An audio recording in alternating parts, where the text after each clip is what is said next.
feels kind of weird, everything's backwards.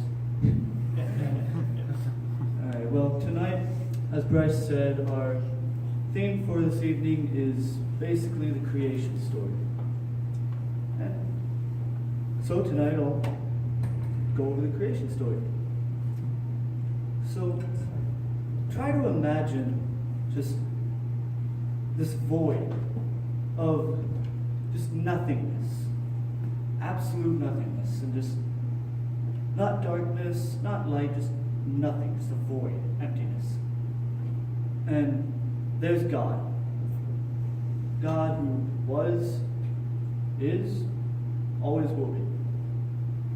And He, in His infinite wisdom, decides, I'm going to create something. I am God, I have power and authority. I'm going to use it. So He decides to create. And He uses basically the template of like a week to make His creation. So on the first day, He creates light and darkness.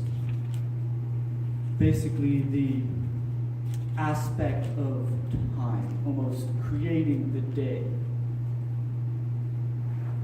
And so the second day comes, and God creates He takes the heavens and the earth and separates them, makes an expanse between the two, basically creating like the atmosphere around our planet. And going to the third day, God looks down on the planet and takes all the water and separates it down into the crevices and the deeper parts of the planet and pulls out the dry land. And so now we have oceans and seas and land, and there's a solid, evident separation between the two. So on the fourth day, God creates, He goes and creates all of the creatures in the ocean, the sea, and all the birds of the air that fly around. So all the sharks and dolphins and whales and the creatures in the water you think of, the birds of the air, eagles, pigeons, just all the birds created on the fourth day. And so, and also on the third day, He also created all of the plants and the foliage on the earth. So we go to the fifth day, and we see God creates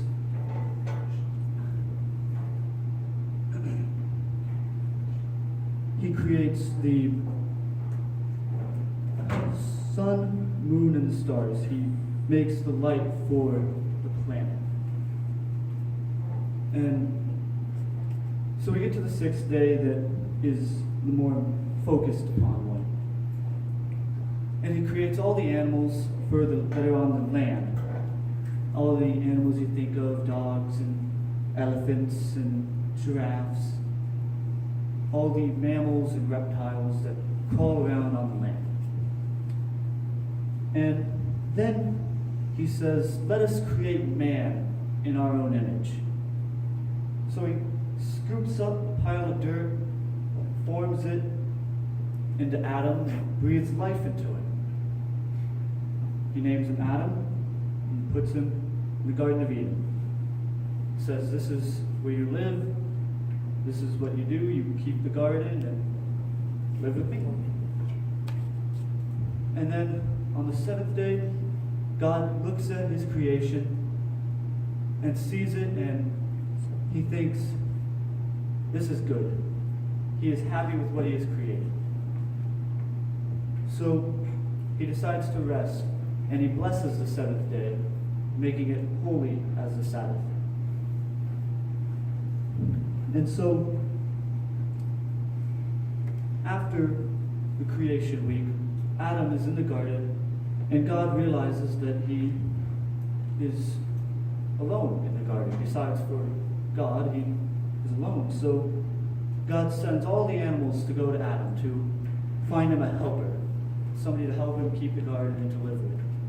And so all the animals come to Adam, and he names them and goes through each one. And none of them are a suitable helper, or a proper partner for him.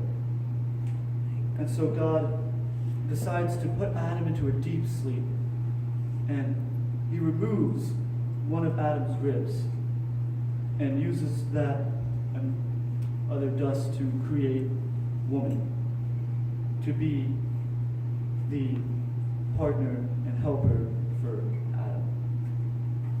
And so we have this picture of Adam and his wife living in the Garden of Eden in basically harmony and perfection with God, saying that he walked with God each day. And they're living their lives just day to day.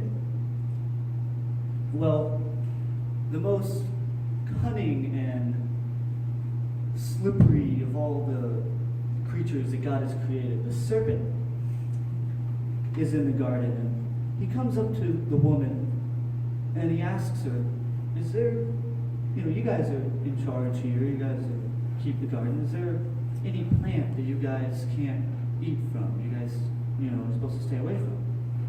And so Eve tells him that yes, God has told us that we're not to look at or even touch the tree of the knowledge of good and evil, or else we will die. And the serpent tells him, what? No, you won't die. No, that can't be. God won't just kill you. No, he doesn't want you eating from the fruit of that tree, because he knows that if you eat that fruit, then you'll become like God. You'll have all this knowledge of good and evil, and you'll be just like God. And so the woman, Eve, thinking about being like God and looking at the tree and seeing that it bears fruit that is suitable to the eye. It could be a juicy red apple or an orange, we don't know. But she thinks, that fruit looks good. She decides to pick it and have a bite. And at the same time, Adam is here with her and seeing everything that's going on, and she hands it to him, and he has a bite too. Thinking, why not? I'll try it. And as soon as they do so, they notice that they're naked. And, oh no, they're in the garden and exposed, and so they run and hide and cover themselves. And now, at this time, God is walking through the garden and doesn't see Adam or Eve, and he's God, so he knows what's going on, but calls out, Adam, where are you? And Adam comes up to him and says, oh, sorry, God, I hid myself because I was naked. And God asks him, well, who told you were naked?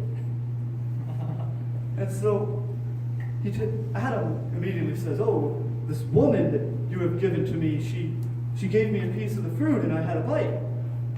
And God looks at the woman and says, what have you done? How can you do this? And the serpent, he tricked me and fooled me into eating it. And God looks at the serpent and is, how could you do this? How dare you do this? And so God tells the serpent, you are cursed for all your days to live on your belly, to crawl on your belly, and to eat dirt, and to be at strife with the woman and with man. And then he looks at the woman and says, how dare you do this? You are cursed for the rest of your days as a woman to have pains, extremely excruciating pains in childbirth, and to be placed under the authority of man. And he looks at Adam and says, how could you do this? How dare you? You will forevermore be cursed with struggle to grow crops to eat of the ground. You will now grow thorns and weeds needs, and you will have trouble providing for yourself and your family. And because of this, God, he thinks to himself, well, now that they have eaten of the knowledge of good and evil, they're like us, they know we have to kick them out before they go and eat of the tree of life, lest they live forever in imperfection and their sin. So God kicks them out of the garden, and he places in the entranceway of the garden to the tree of life, he places a cherubim, an angel that is constantly in the presence of God, one of the most powerful of the angels, with a flaming sword that flames in all directions to guard the entrance to the Garden of Eden. And so, because of their sin, of their wrong choice to disobey the one rule that God had for them, we are all imperfect because of that. We are all sinful and fall short. So